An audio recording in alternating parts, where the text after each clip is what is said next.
Jadi menurut ukuran laki-laki, menurut pandangan laki-laki. Kecantikan fisik tidak bertahan lama. Jadi tidak tahan lama, ada jangka waktu tertentu gitu. Kalau pedusi biasa sampai umur 40 tahun, sesudah 40 tahun itu nyala menurun secara fisik. Jadi kecantikannya tidak fisik dia jadi orang lain. Kecantikan itu tidak terletak atau terletak pada bentuk fisik, tapi lebih utama terletak pada kedalaman, pada jiwa atau pribadi seseorang atau pada akhlaknya, kuncinya. Orang Minang sangat mengerti bahwa nilai-nilai moral, nilai-nilai etika jo estetika ada dalam akhlak. Nilai-nilai keindahan ada dalam estetika. Etika jo estetika harus tampak padu, tidak boleh terpisah-pisah. Itu konsep. Begitu juga kalau awak misalnya konsep berkesenian, konsep menulis. Jadi konsep estetika orang Minang dan Islam. Jadi untuk misalnya dalam teater atau dalam tari misalnya, kalau ingin mencapai keindahan, itu konsep etikanya mesti diperhatikan, tidak bisa bebas dah. Beda aja orang di barat misalnya, bisa aja laki-laki yang tidak muhrim, berpelukan dan segala macam, itu tidak jadi masalah, tapi di awak tidak bisa.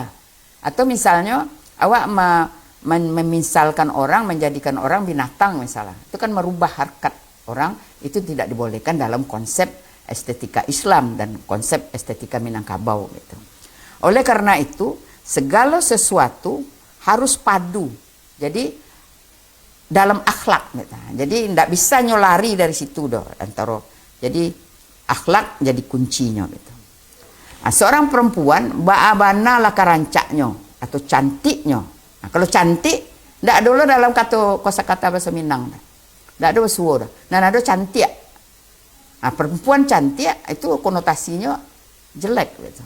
Jadi harus apa awak tuh? Kalau bahasa Indonesia cantik itu kan rancak. Di awak tidak ada. Kalau cantik ada awak. Cantik itu nakal. Perempuan yang genit, perempuan yang itu. Di awak rancak. Rancak itu tidak hanya fisik, tapi masuk keseluruhan fisik dan pribadi. Itu yang disebut orang rancak. Ba'awanalah karancaknya, ba'awanalah kecantiknya. Cantik dalam pengertian umum ya, tapi tidak dapat menyesuaikan diri dengan masyarakat lingkungannya, tidak dapat mengimplementasikan kecantikannya dengan baik, maka kecantikan fisik itu akan tertimbun oleh kepribadiannya dan tidak elok. Jadi dalam hubungan dengan orang lain, jadi orang-orang sempurna lah kecantikan fisiknya, tapi akhlaknya buruk. Akibatnya kecantikan fisik itu akan tenggelam karena akhlak yang tidak baik.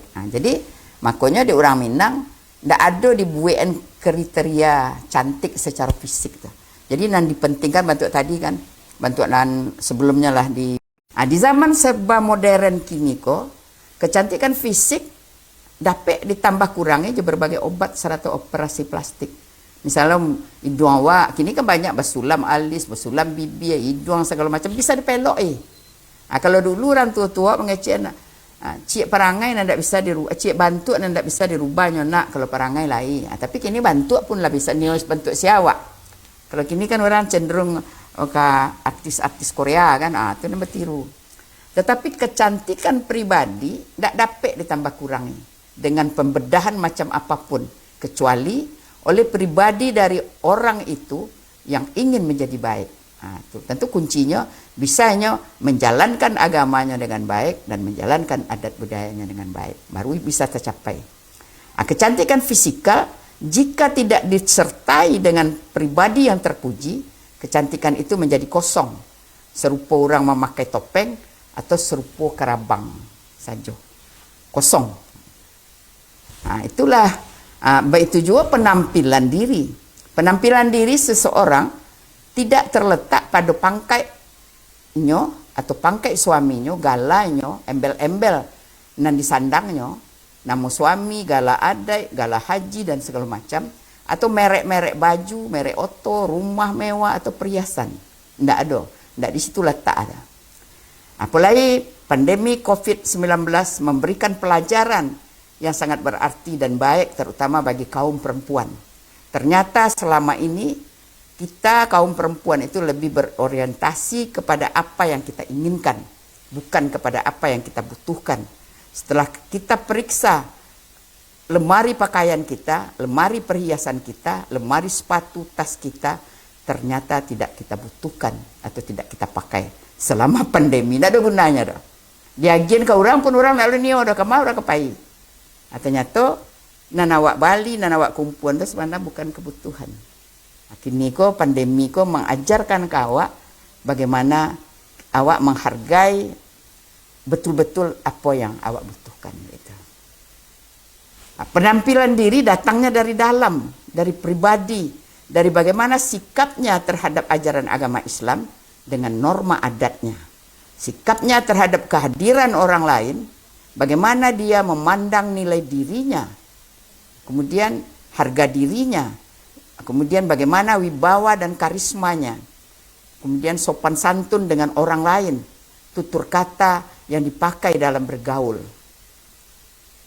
Seorang manusia Minangkabau nan berakhlak mulia, serta beretika nan elok, baik ditentukan oleh sejauh mana keyakinan dan kepercayaannya kepada agama Islam dan adat serta budaya yang dianutnya. Dari uraian di atas sudah bisa kita ambil kesimpulan atau gambaran tentang perempuan yang dimuliakan dan punya marwah dan martabat. Tinggal kini bagaimana kita menyikapinya dan mau mengambilnya sebagai rujukan dalam diri kita berperilaku, bersikap, dan bertindak. Itulah sanak saudara, nenek jemama, anak jo kemanakan, serta orang-orang muda jo putih-putih bungsu, ketek indak bersabit namo, gadang indak baimbon gala, di mana saja beradu. Hingga itulah ada ulu cerita kita di tapian katoko. InsyaAllah kok lai umur sama panjang, kita basuh balik, melanjutkan cerita kita tentang nagari awak ko di tapian katonangko. Wassalamualaikum warahmatullahi wabarakatuh.